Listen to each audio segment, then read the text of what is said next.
Баршаңызға сәлем. Бүгін үй жағдайында манты жасап көрсететін боламын. Менімен бірге болыңыздар.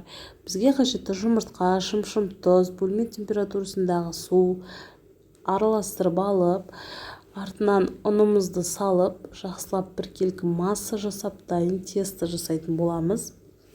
Мінекей тестомыз өте жұмсақ, нәзік болып шығады. Тестоны 10-15 минутқа тынықтырып алып, астын нанның илегендей қылып, иін қандырып алып, тестіңізді илеп шығасыз.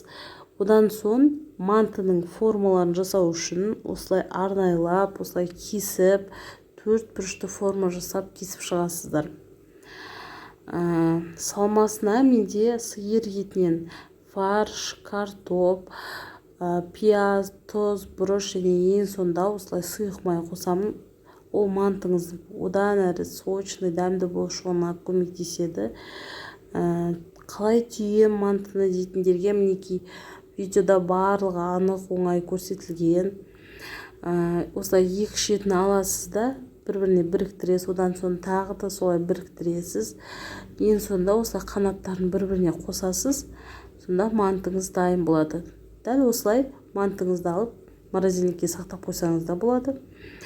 Қайнап тұрған суға мантыңызды жаңағы дайын болған қоясыз да 40-45 минутқа пісіріп аласыз.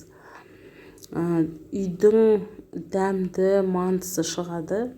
Міндетті түрде жасап көріңіздер. Мінекей менде осындай дәмді күшті мантылар шықты. Менің каналымда басқа да дәмді рецепттер бар. Міндетті түрде қарап өтіңіздер.